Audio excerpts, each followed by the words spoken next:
that was very rewarding for me to be able to move from the TV show into the feature film. Oh, well, I sat by myself for a long time. And then they finally brought in Kevin Lima. Kevin just had a whole plethora of people he trusted, and they were great. The film took off from there. And I think of all my experiences in animation, that was the most, I want to make sure I say this right, kind of the most disconcerting because it was so different from writing for episodic television. Because in episodic television, the writer becomes king. I'm not sure that that's the correct position for the writer, but just because of the time limitations, you had to have something written and basically directed on paper, and then everybody followed it. That's the way you could get it done in time. But when it came to a movie, it was a very flexible thing, and lots of people are involved, and they're changing their sequence, and that sequence is so powerful that it changes that sequence, and suddenly the writers, I think I recognize one of my lines in here. I think Moss Hart said that. I would come into work, and I had written a sequence, and then it would be storyboarded. And I'd look at this and say, this is genius. I wish I'd written this, It was terrific.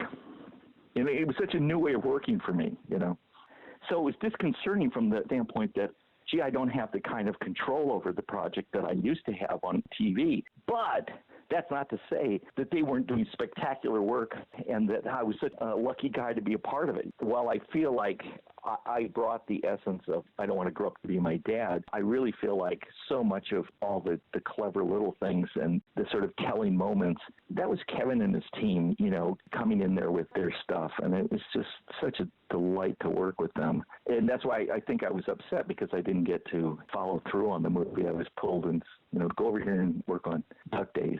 We went to lunch as I was leaving the series. We went to Sizzler of all places. And I just said, God, I feel so bad, Kevin, because I wanted to be so helpful and such an important part of this.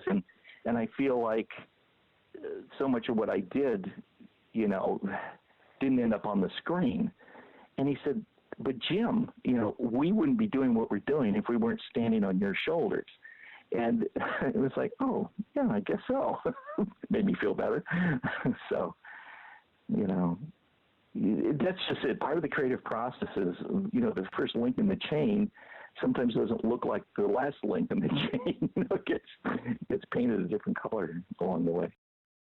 After the company had dabbled in its most famous IPs, the next show would be a wholly original character.